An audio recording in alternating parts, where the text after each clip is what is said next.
Hello, it's Julia Watts here, and today I'm going to share with you a few ideas on how to use the Cosmic Shimmer Sparkle Shakers. Cosmic Shimmer Sparkle Shakers come in a little pot like this, which is, if you've ever had any of the shimmer shakers, you'll recognise this pot. And in the lid there's a little pepper pot kind of applicator. So that means that you can shake on the glitter quite precisely if you want to. It's holographic polyester ultrafine glitter. Really lovely stuff. So let's use it.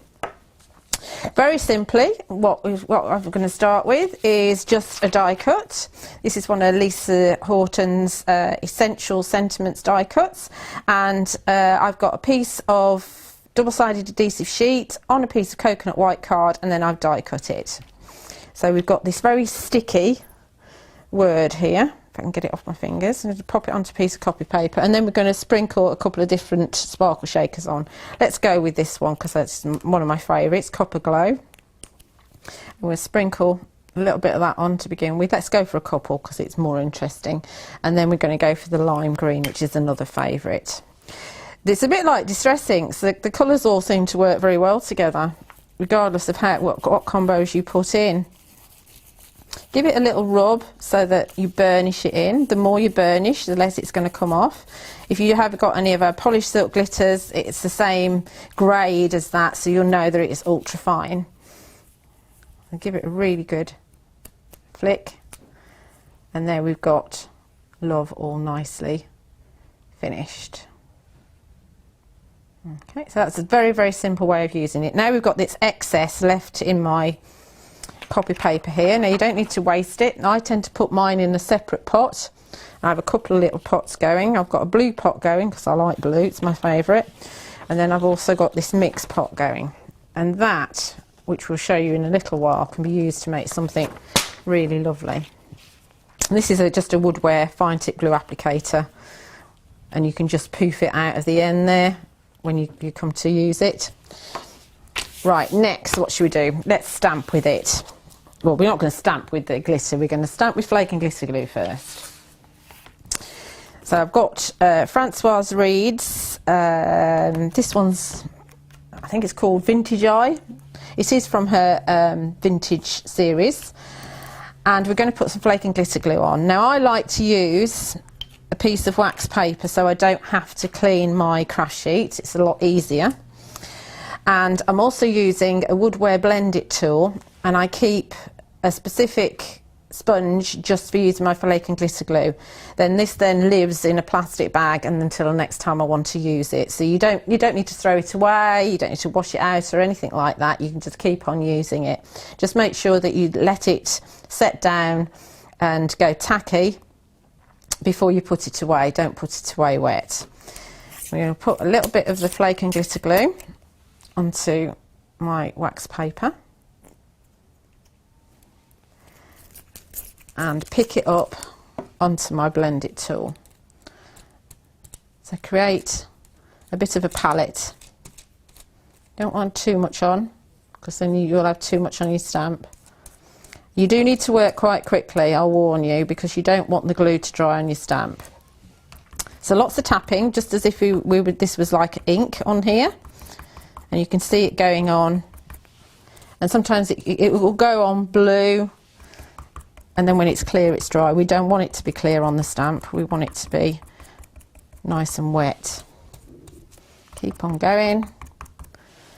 Again, this is a grungy stamp. I'm tending to use these an awful lot because it's very forgiving, because if you miss a little bit it really doesn't matter. Nobody knows that that's not a bit that should be missing on the stamp.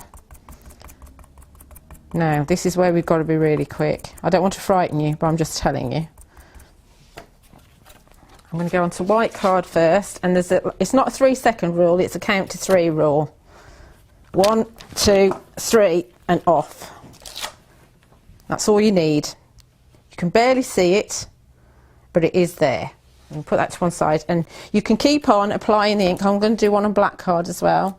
Keep on applying, I call it ink, but it's not, obviously it's glue, on your stamp as much as you want to, but as soon as you've done that last stamp, clean your stamp. As soon as you've done the last image, clean the stamp. I normally just pop it into a bowl of water and then I'll do a lot of cleaning. Water is the best way of cleaning it. It's a water-based product, and so the water just lifts the glue off of the stamp. That's the easiest way. So we're ready now to go for our piece of black card. Pop it down. Remember this, counting to 3 quite quickly. 1, 2, 3, and off. If you're not quick enough, what happens is that the glue will start to set onto the card and then it tears, and then you've got a torn image, if you like. You've also got a very mucky stamp. There's areas here that are still a little bit blue, so that's not ready there to go to have anything put on top of it. So we're going to go back to our white one first. Don't put anything on top of this. Don't let the cat walk over it or anything like that. Just leave it to one side until you're ready to do it. Like I say, you can do a whole batch of them, but as soon as you've done the last one, then pop your stamp into water. So now we're going to add some of the sparkle shakers, and this is when the magic happens. It's rather special. Oh, that one's been knocked over. Right, didn't put the lid on properly. There's a lot of that one. I'm in a glittery mess now. That's which one was that? That was blue silk. Then we're going to go for, let's think, we'll have some of the rose pink. We'll put some of that one on. So you can see when the lid's on properly, they do come out nice and slidey. Let's have, gold flame. I like the metallics. The metallics are lovely, and that one, I'm very lazy. I don't put the lids on properly. That'll teach me, won't it? Okay. Now, just use your finger and rub your finger over, and then the image kind of comes to light. There's a lot of blue there. Let's spread that around a bit. And it's a bit like the magic painting that you did as a child, I think, because the image comes into view, and it's just beautiful. And this stamp, like I say, is very forgiving, because I have missed some areas, but you can't actually tell. Give it a good old flick. And it does help sometimes to use just one of the soft brushes that we use for mica powders, and that will get rid of any excess. Look at that, isn't that? Even with that big blue splodge there, that just looks fantastic, doesn't it? Look at that. Absolutely beautiful.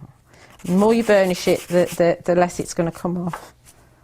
It's lovely. So we do the black one now, because we're ready for that one. Let's do some different colours on the black. So I know which colours I've used because the lids are open. We'll use ruby. Oh, look at this. I made such a mess here. Let's just sprinkle that over. I will put the lids on properly when I put these away this time. This is one of my all-time favourites, Silver Rainbow. It's very, very holographic, is the Silver Rainbow. Absolutely beautiful. And let's have purple, Tropical Violet. That's beautiful too. They're all lovely. There's 18 colours in the range, and we can give that a lovely rub over. Now, black card tends to be a little bit more static than the white card, so you just have to work a little bit harder to get rid of the excess with this one. Give it a good flick. Where's my white? There's my brush. Work hard to get rid of this excess here. You can dust it with an anti-static bag first, but really it doesn't make an awful lot of difference. It looks totally different to the other one, doesn't it? Let's just move that out of the way so you can see those two together. Beautiful, aren't they? Absolutely gorgeous. So that's something that I think it works really well, and the detail that you still get on the stamps, like if you look at this one here, you've still got all those tiny little dots and the writing there. Absolutely beautiful. What else can you do with it? You can use it with your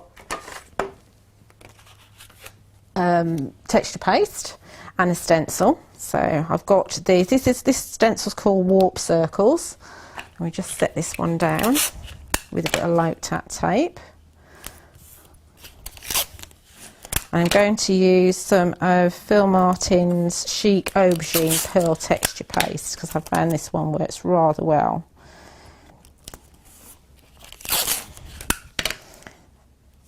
Okay, so we're going to just spread some of the texture paste through the stencil first of all.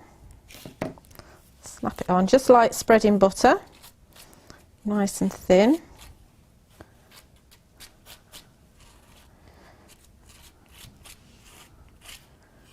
This one's quite a good stencil because it doesn't actually matter if you go over the whole thing. You could miss little bits if you wanted to. Try not to get onto my card here. Just down that last little bit. Okay, that's fine. Pop that into some water. Pull the tape off. This is where I get in a bit of a mess.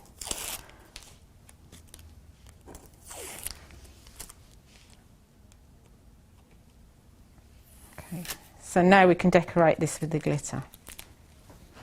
Put that into water. Let's give my... Okay, so I like to put on top of this one, I like a little bit of lime green. I also like a little bit of the gold flame, and I also like a little bit of tone on tone with the tropical violet. Because the paste is wet, the glitter's going to stick to it. And so you've got a lovely iridescent sparkle on there. You can also add it to clear texture paste. Let's move this out of the way a minute. Just get rid of my mess that I've got down here. Now, clear texture paste will show up nice and white. So I'm only going to show you a little bit of this, but I've got one that's actually nice and dry, so you'll see where I'm headed. Because I'm going on to acetate, I want to make sure I'm nice and clean. There we go. So I've grabbed an A5 stencil this time. Don't worry, I'm not going to do the whole thing. I'm just going to put a little bit on. And we've got clear texture paste, again from Cosmic Shimmer. You can see that's white. And what we're going to do is just pop a little bit onto our craft sheet. I'm clearly going to spread that amount, aren't I? That's how much I've got out. And remember my pots I'm putting all my waste in? This is my blue pot, so anything that's silver or any of the blue tones or some of the greens, they're all in here. I'm going to mix some of that in with my clear texture paste. Now obviously the more you put in, remember this is what would have gone in the bin if we weren't keeping it. The more you put in, the more glittery it's going to be. I'm going to give it a really good mix. Like that. If you mix it less, obviously you're going to get like areas which are going to be just clear and areas that are going to be mixed in. So I'll pick this up and slap that through.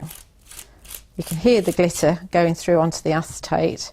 Now because we're putting this onto acetate, it does mean that you can choose whether you want to have this side showing, so you're going to get the raised areas showing, or you can turn it over and have the back. Because it's clear, you're going to see the glitter through the whole thing anyway. So I just lift this up. And it's not very exciting at the moment because it's white, but when it dries, it's going to look like this. And I'll pull this white paper. It's going to look like that. So you can see all that lovely glitter in there. That's the raised side. And on the back, which is the other side, because it's clear, you've got nice smooth area there. So if you wanted to stamp, because this is heat emboss acetate, you could stamp on top of that if you wanted to, or you know, raise it and make a shaker card. I've got a card that I did make with that same method here. We've also used the sparkle shakers on the flowers here, and we've also got the sparkle shakers behind, and this is all from my mix, my blue mix of waste, and you can use them on various other things as well. Here I've mixed them with translucent mixed media paint in the background paint here. Here it's sprinkled on top of some coloured texture paste. There's my die cut. Also sprinkled on top of crackle paste. It's mixed here with the colourful crystal tints and then painted on the die cut. And then here it's mixed with pixie powder and then painted on a die cut. So there's lots and lots and lots you can do. Oh, there's also actually on here, this is crackle paste, and then I've mixed some with the clear lacquer varnish and painted, this is the rainbow silver on top. And here, this is in UT, so ultra thick embossing enamel onto some grey board, and I sprinkled some of the sparkle shakers in there as well, and then stamped as well. So there's loads and loads and loads of things that you can do with it, because it's ultra fine. You can use it with so many different mediums. I hope that's been interesting and inspiring to you, and thanks for watching.